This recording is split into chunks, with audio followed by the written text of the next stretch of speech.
Well, hello there. Ryan from Mana Bluff, another M14 draft with a pretty sweet pack. Liliana's Reaver is going to slam pick here.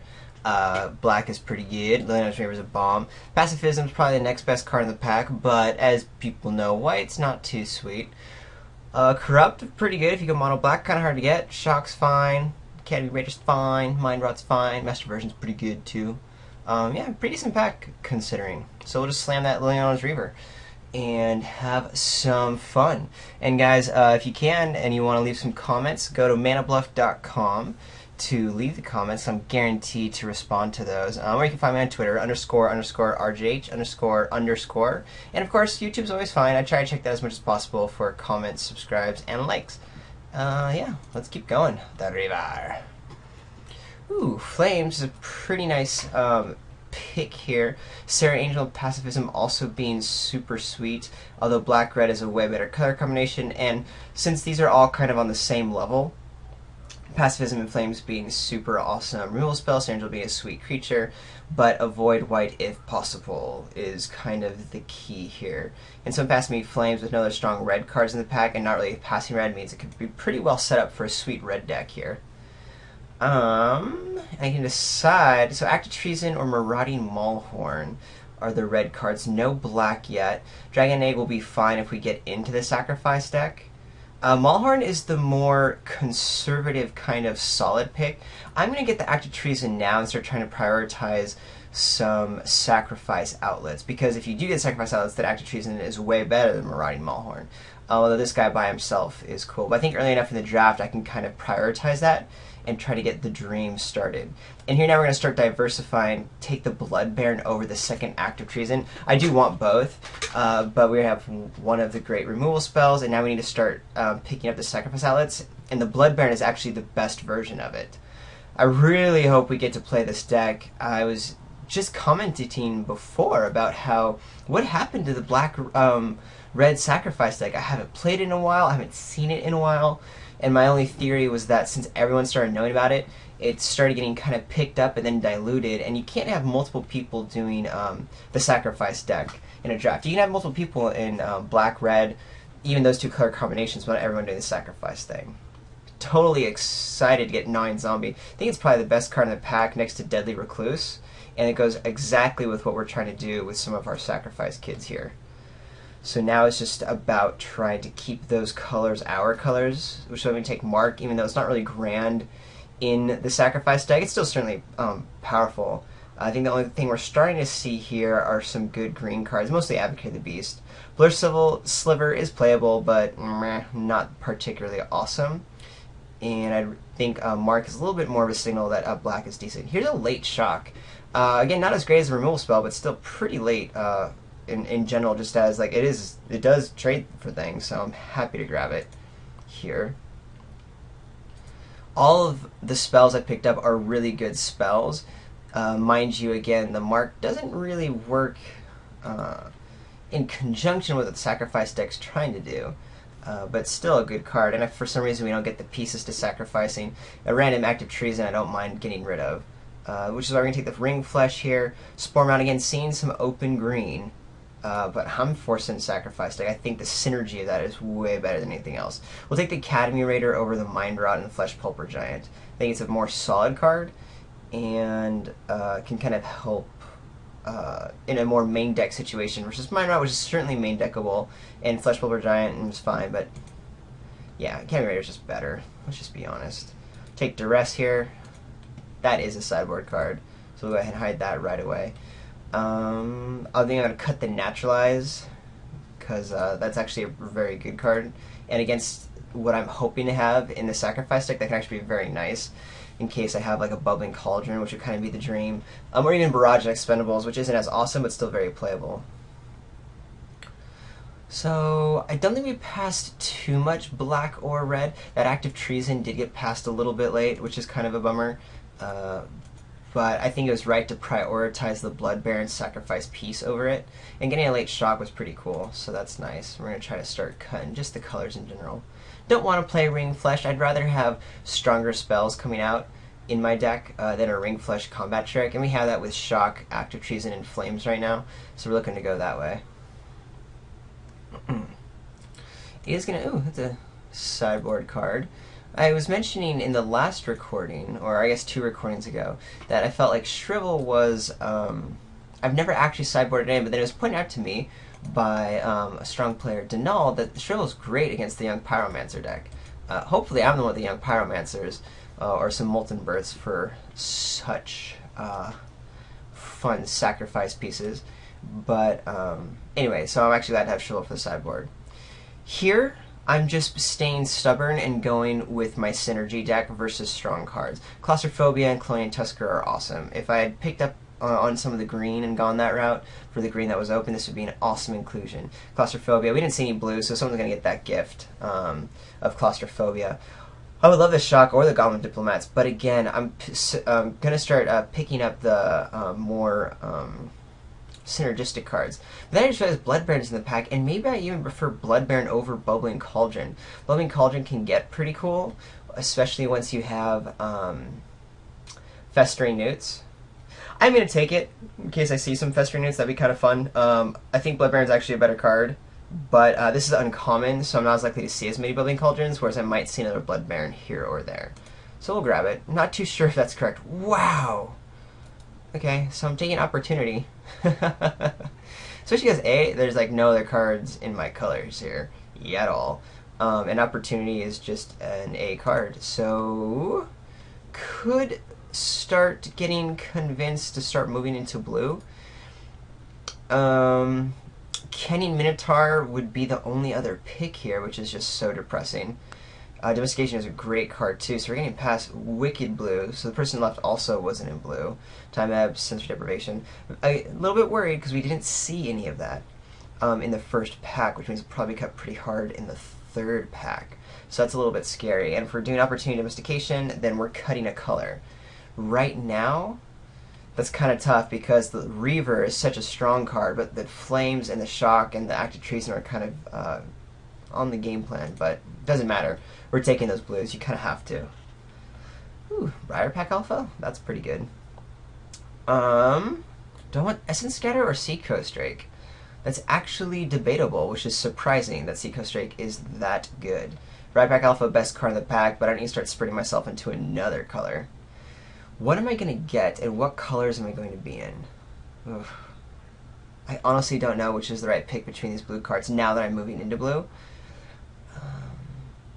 I think it's Essence Scatter. I think it's just that much more powerful. It's, in a sense, a removal spell. Hopefully I'll see a Seacoast Drake. But there you go. There you go. I'll take the negate here.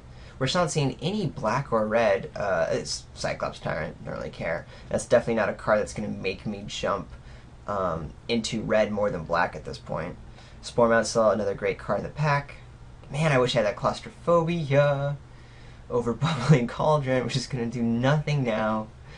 Although after seeing even less black and red, I'm really glad I picked up the Opportunity Domestication and started to move into blue, because man, we'd be really stuck away from the sacrifice deck.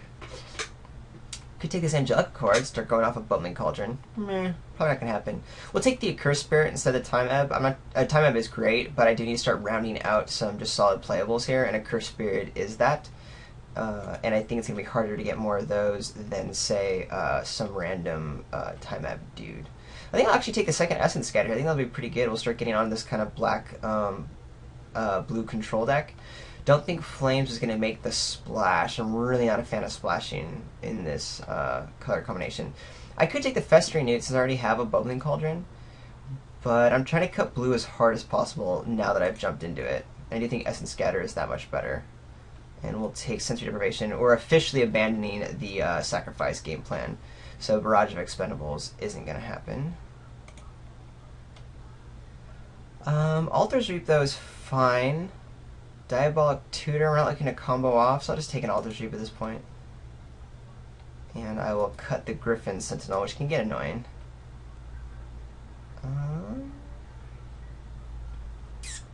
I like Sensory Deprivation more than Minotaur Abomination, and I'll only ever want one Minotaur Abomination, and there's already been passed around. I'll probably get it.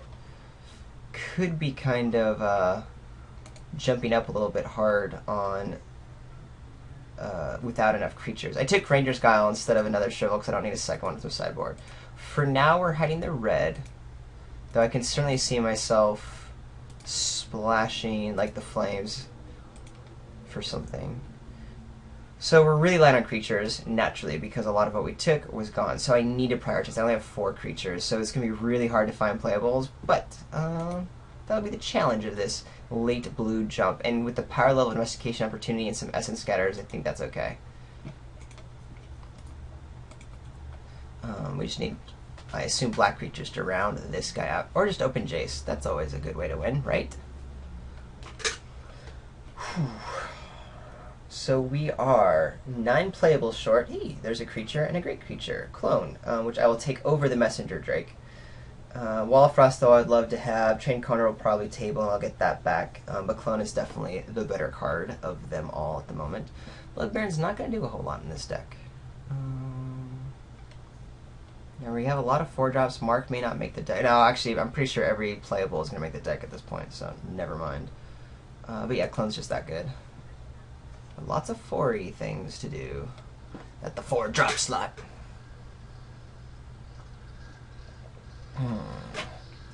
Again, I want creatures, but man, Child and I are just so weak over a Quag Sickness, so I'll just start taking more removal.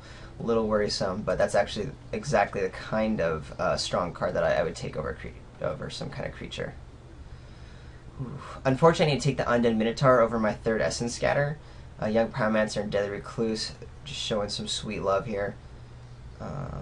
Anticipating seeing Sabren in this pack, and yes, it's going to be tempting to not jump back into red, but it's going to be worth it for the cards we have here.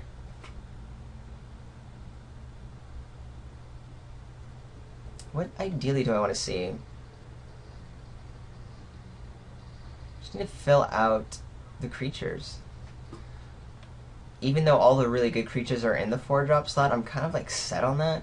So maybe I do just want to get like some more Blood Barons or Undead Minotaurs, just random dirtle dudes, to have a board presence, and then able to sacrifice them to Altar's Reap later, or Nine Zombie to finish off, and then get more of my control game online. I don't know. Looks like that Flames and that Shock are just going to have to be splashed, which is not awesome in a heavy costed blue and black spell deck.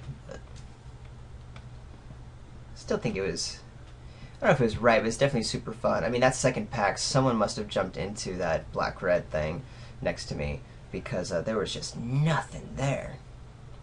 Just like here. I'll take the Coral Morpho, so not happy about it. We are seeing another Elvish Mystic. Mana Slivers are pretty good in green. We knew green was happening, though. That's what I'm surprised that someone to the left of me didn't jump into too much, but we saw a lot of green. But yeah, I'm not going back to red. There's no point for that now. Frost Breath is going to do nothing in my deck, so this is just a dirtle. Probably just a needed 23rd card. But I would like that to have come, 4 picks from now. Not here. This I was really hoping to flush out a pick, but beggars cannot be choosers. Scroll Thief is awesome. Nice come up the ground. Not really the deck that's going to entirely be able to make massive use of it, but within, a couple Essence Scatters and Domestication and such, we might be able to get a card off of it. Sensory Deprivation is the Nombo with Scroll Thief, but that's fine. Don't really need to get Dismissing the Dream or Diabolic Tutor, though if this table, I'll probably take it just to have a card that can get me, the opportunity to win.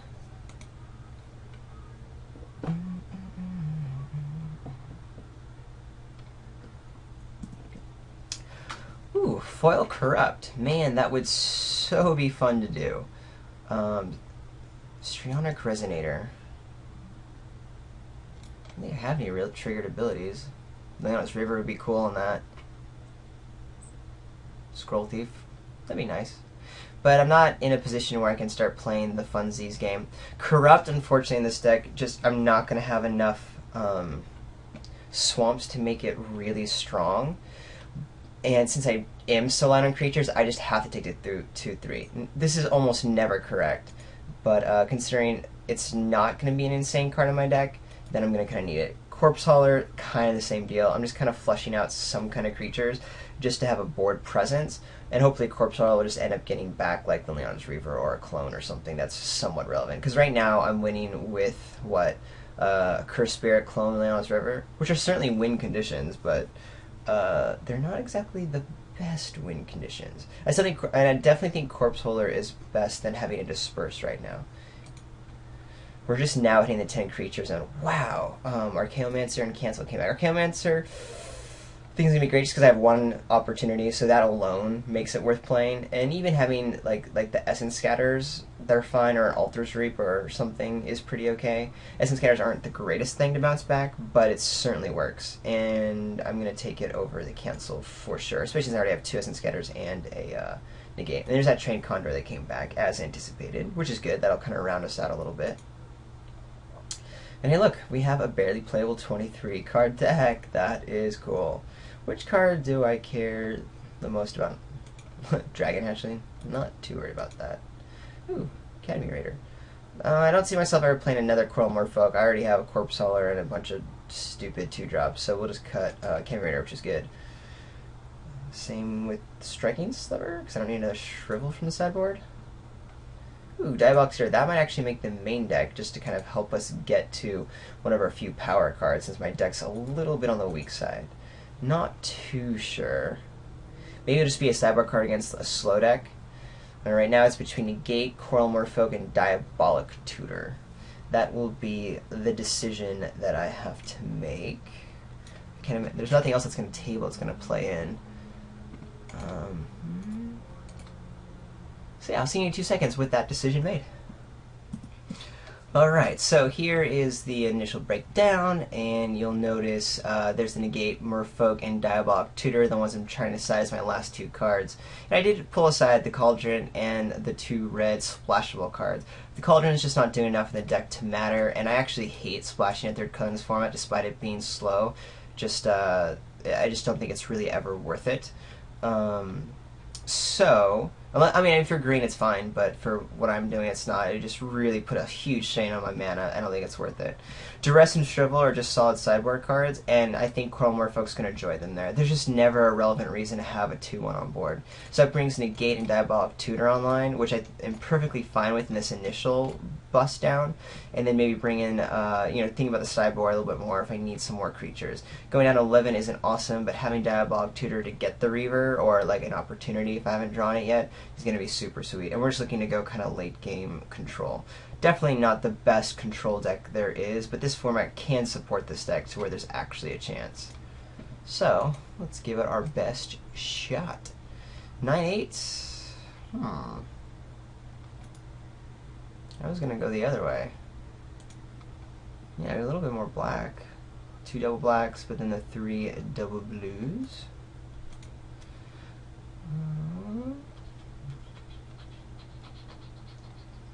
I think it's a pretty tight call, but because we have Quag Cygnus, we're going to jump it down that way. A little bit more on the swamp side. I still want to have some nice blue early on, that's fine, but I think we'll be cool with just that kind of split. Great. See you in round 1.